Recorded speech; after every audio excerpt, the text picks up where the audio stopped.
स्वागत है आपका एक और शानदार वीडियो के अंदर। मैं आयशा जान, फाइनेंस कोच। आज हम बात करेंगे कि पैसों को बचाया कैसे जाता है। हर इंसान सीखना चाहता है कि पैसों को बचाते कैसे हैं, क्योंकि जब हमारे पास पैसा आता है मगर उतना ही जल्दी हमारे पास से पैसा चला जाता है क्योंकि हम बचा नहीं पाते। बहुत सारे लोगों के अंदर ये हैबिट नहीं होती, और जिन लोगों के अंदर पैसा बचाने की हैबिट होती है वो पैसा बचाने के साथ साथ उसे इन्वेस्ट भी करते हैं, जिसकी वजह से वो रिच बनते हैं और कहीं ना कहीं आगे बढ़ पाते हैं, क्योंकि इन्वेस्टमेंट भी मायने रखती है। मगर आज हम बात करेंगे कि सेविंग के वो 13 हैक कौन से हैं जिसके ज़रिए आप पैसों को मल्टीपल तरीके से बचा सकते हैं और आपका पैसा बचना शुरू हो जाएगा अगर आप इन सारी चीज़ों को इम्प्लीमेंट करते हैं, या इनमें से आप 1 से 2 तरीके पर भी गौर करते हैं। अगर आप इस चैनल पर नए आए हैं तो एक नई शुरुआत करते हैं। चैनल को अभी सब्सक्राइब कर लीजिए, बेल आइकन को हिट कर दीजिए, जिससे कि ऐसी नॉलेजेबल और वंडरफुल वीडियो आप बिल्कुल भी मिस ना करें। तो जल्दी से सब्सक्राइब कर लीजिए। देखिए, आमतौर पर क्या होता है, एक आम इंसान है, ठीक है, उसकी लिमिटेड सैलरी है, चाहे वो 10,000 हो, 15,000 हो, 50,000 क्यों ना हो। आजकल के आप टाइम देख सकते हैं कि हर चीज़ आपके हिसाब से जितना मान के चलते हैं वो बजट में नहीं रहती। कभी कभी हमारा जो रेंट है, ग्रोसरी है, ये सारी चीज़ें मेंटेन रहती है, बट हमारे ऊपर के खर्चे जो कि हमें पता नहीं चलता कि कभी 100 रुपये, 200 रुपये, 500 रुपये, 1000 रुपये वो कहाँ जा रहे हैं, हमारे पैसे खर्च होते चले जाते हैं, जिसके ज़रिए हमारे पास सेविंग नहीं रहती। आपको पता है, बहुत सारे जो पुराने टाइम के लोग हैं, या आप अपने माता पिता से भी जानेंगे तो उनके पास सेविंग हमेशा रहती थी। मगर ऐसा क्या है जो आपके पास आज के टाइम पर सेविंग नहीं है, या क्या गलती है जो आप कर बैठते हैं। अगर आपको इसे रोकना है तो सबसे पहला पॉइंट आता है, आपको अपनी सेविंग ऑटोमेट तरीके से करनी होगी। कहने का मतलब, आजकल ऐसे बहुत सारे बैंक है जो इस तरह की सर्विस देते हैं कि आपकी जो पेमेंट है, लाइक आपने 1000 रुपये सोचे कि मैं सेव करूंगा, तो ये ऑटोमेटिक ही एफडी में कन्वर्ट हो जाएंगे। तो यहाँ पर भी आपका पैसा बचने लगेगा। सपोज आपके बैंक के अंदर 10,000 रुपये हैं, आप चाहते हो कि जो 10,000 रुपये है ना, ये सेव हो जाए ऑटोमेटिकली, क्योंकि कई बार हम मैनुअली जाकर नहीं करा पाते, और हम मैनुअली जाने की कोशिश करते हैं तो हमारा पैसा हम मन करता है कि चलो ये खर्च हो जाए, या ये खर्च हो गया, तो बहुत सारे केसेस वहाँ पर आते हैं। तो ये बेस्ट रहता है कि आप ऑटोमेट कर दें, जिससे कि आपका पैसा ऑटोमेटिकली कटने लगे। एग्जाम्पल से आप SIP भी कर सकते हैं, SIP भी बेस्ट होती है। आप इससे रिटायरमेंट भी प्लान कर सकते हैं। साथ ही साथ ये आपकी सेविंग को मजबूत करने के लिए बहुत अच्छा काम करती है। इसमें क्या है, आपकी एक अमाउंट है, सपोज 1000 रुपये है, 1500 रुपये है, या 5000 रुपये है। ये आप जो भी एक डेट फिक्स करते हैं ना, जिस डेट से आपकी SIP चालू होगी उसी डेट को आपका नेक्स्ट पेमेंट भी कटेगा। अब इसमें फ़ायदा क्या है, बैंक से वो ऑटोमेटिक कटेगा, मतलब कि वो हर साल अगर आपके उतने पैसे आपके पास हैं बैंक में, तो हर साल वो ऑटोमेट तरीके से कटता चला जाएगा, आपकी SIP होती चली जाएगी और आपके पास पैसा रहेगा, और उसे आप कभी भी ब्रेक कर सकते हैं। बेस्ट है, राइट। उसमें थोड़ा सा आपको एक्सपेंस रेशियो वगैरह थोड़ा देखना पड़ता है। हाँ, उसमें एक होता है, थोड़ा सा लिमिट होता है, किसी में 1 साल का होता है, 3 साल का, 5 साल का, अलग अलग होता है, तो वो देखना पड़ता है। बट ये बेस्ट होता है पैसों के हिसाब से। FD भी बेस्ट में चली जाती है क्योंकि ऑटोमेट हो रहा है। या आप कोई ऐसा तरीका देख लीजिए जहाँ पर क्या है, आप एक बहुत सारी ऐसी स्कीम भी आ रही हैं आजकल, सेविंग स्कीम जैसे कहते हैं, सीनियर सिटीजन सेविंग स्कीम भी आ रही है। अगर आप माता पिता के लिए सेव करना चाहते हैं, या आप चाहते हो कि मेरे फादर के अकाउंट में पैसा चला जाए, मैं ले लूँगा कभी भी, तो इस टाइप का भी आप कर सकते हो। इसमें क्या रहता है कि आपका पैसा ऑटोमेटिक तरीके से वहाँ कटना शुरू होता है, और ऑटोमेटिकली वहाँ पर फंड एडिट होना स्टार्ट हो जाता है। अगर आप एक लॉन्ग टर्म बात देखेंगे तो आपके पास एक ह्यूज अमाउंट होगा जिसका कि आप इस्तेमाल आसानी से कर सकते हैं। तो ये बेस्ट थिंग हो सकती है आपके लिए। सेकंड पॉइंट इसमें जो आता है, जो कि मेरा फेवरेट है, 30 डेज रूल। अब 30 डेज रूल क्या है, इसको थोड़ा सा गौर से समझेंगे। देखिए, अक्सर क्या होता है, हमें एक बहुत बुरी आदत होती है पैसे खर्च करने की, तो हम हर दिन पैसा खर्च करते हैं।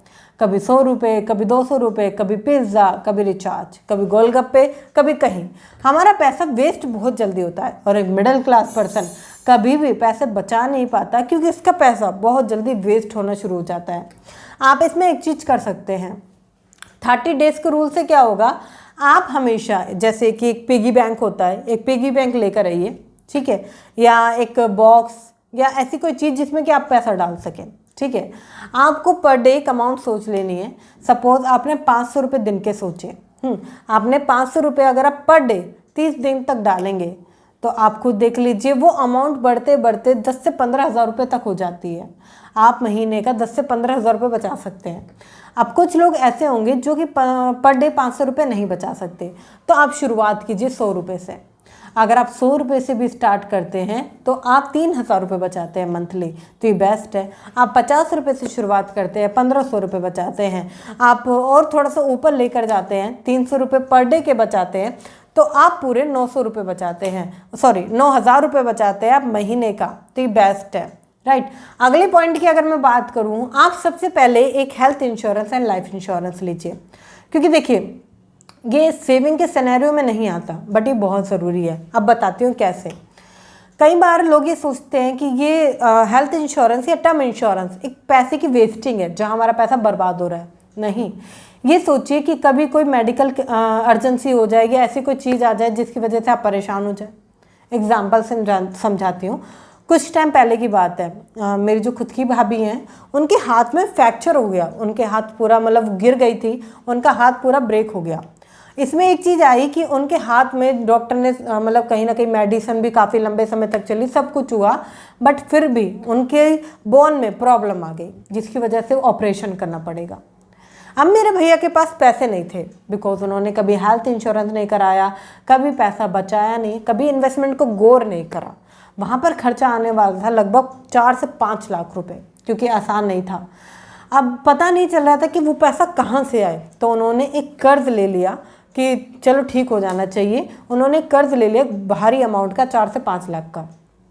वो कर्ज इतना बढ़ता चला गया कि 5 लाख के उन्हें 10 लाख तक पे करने पड़ गए, क्योंकि बीच बीच में वो इंस्टॉलमेंट नहीं दे पा रहे थे, जिसकी वजह से पेनल्टी लगती चली गई। वो अमाउंट बढ़ता चला गया और वो 10 लाख रुपए तक हो गया। अब मैं कहना चाहती हूँ ये चीज़ समझिए कि अगर आपके पास एक हेल्थ इंश्योरेंस होता तो ये प्रॉब्लम आती ही नहीं। वो सारी चीज़ें एक अच्छे हेल्थ इंश्योरेंस में कवर हो जाती। मगर बहुत सारे लोग हैं जो इस चीज़ को समझ नहीं पाते हैं, जिसके कारण उनको ये कहीं ना कहीं फेस करना पड़ता है, जिसके कारण उन्हें ये सारी चीज़ें देखनी पड़ती है कि पैसा जल्दी जा रहा है। आजकल मेडिकल कंडीशंस को हम मना नहीं कर सकते। आपको पता है कि महंगाई 14% की दर से बढ़ रही है, और मेडिकल कंडीशंस पे तो बहुत ज़्यादा इस पर आपको देखने का मौका मिलेगा कि बहुत जल्दी जो चीज़ें हैं वो महंगी होती जा रही है। तो आपको थोड़ा सा सोचना पड़ेगा, आज नहीं तो कल आपको आने वाले अपने कल के लिए सोचना पड़ेगा, और सोचिए, क्योंकि सोचना बहुत ज़रूरी है। अगले अगर मैं पॉइंट की बात करूं, कभी भी आप कुछ भी सर्च करें या कभी भी आप कुछ भी बाय करें, 100% ध्यान रखिए कि वहाँ पर आपकी डिटेल फिल ना हो। कहने का मतलब, कई बार हम अमेज़ोन पर ऐसी बहुत सारी चीज़ें होती है जो देखने जाते हैं बस स्क्रॉल करने में। क्या रहता है, जब हम कहीं डिटेल फिल कर देते हैं तो वहाँ पर हम चीज़ खरीद कर ही आते हैं। अब आपको होगा कैसे, अमेज़ोन पर कई बार हम वो चीज़ें सर्च करते हैं जो कि हमें लगता है चलो देख लेते हैं, रैंडमली बैठे हैं तो स्क्रॉल कर लेते हैं, मगर वहाँ पर एक चीज़ होती है आपके साथ, ये समझिए कि वहाँ पर आपकी डिटेल सेव होती है। कहने का मतलब आपका अकाउंट वहाँ पर बना होता है, साइन अप वगैरह होता है, तो वो एड्स आपका एक लोकेशन और इंटरेस्ट वगैरह ले लेते हैं, उसके हिसाब से आपको लगातार एड्स आने लगते हैं, जिसके ज़रिए आपका और ख़रीदने का मन होता है, क्यों ना इस चीज़ को बाय कर लेते हैं।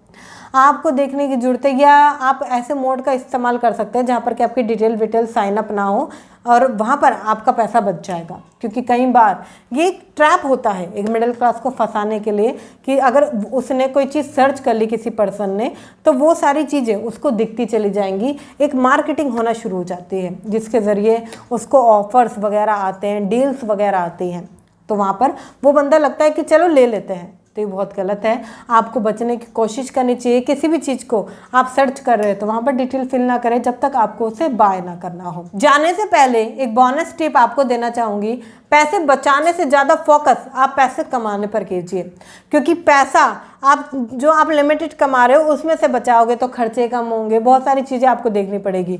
बट अगर आप एक्स्ट्रा कमा रहे हो, 2-3 हज़ार 4 हज़ार भी अगर आप कमा रहे हो, तो वो आपका तुरंत ही सेविंग में चला जाएगा। एग्जाम्पल से समझाऊँ अगर, तो मेरे भैया भाभी ने इस चीज़ को समझा उन्होंने ये सोचा कि जो भाभी हैं जितना भी पैसा कमाती हैं वो सारा इन्वेस्ट होगा, सेव होगा, और भैया का सारा पैसा ग्रोसरी में, रेंट वगैरह में और उस तरीके से जाएगा। तो इस तरीके से मैनेज भी हो रहा था घर, और सेविंग और फाइनेंस भी संभल कर चल रहा था। तो ये देखना ज़रूरी है कि आप इसमें थोड़ा सा एक्स्ट्रा कमा सकते हैं। उन दोनों ने मिलकर कमाना शुरू किया तो ये थोड़ा आसान हो गया। आपको देखने की ज़रूरत है कि किस तरीके से आपके लिए ईजी रहता है। अगर आप यहाँ तक आए हैं, अगर आपको ये वीडियो अच्छी लगी है तो फटाफट से लाइक कर दीजिए, शेयर कीजिए उनके साथ जो पैसे को बचाना चाहते हैं। और मुझे पता है कि आप शेयर ज़रूर करेंगे, क्योंकि एक शेयर से सामने वाले की लाइफ में बहुत कुछ चेंजेस आ सकते हैं। तो एक शेयर तो बनता है। और अगर आपको ये वीडियो अच्छी लगी है तो मुझे कमेंट करके बताएं कि ऐसी कौन सी टिप है जो आज आप अपनाने वाले हैं। क्या आप पैसा ज़्यादा कमाने वाले हैं? क्या आप क्रेडिट कार्ड का इस्तेमाल कम करने वाले हैं?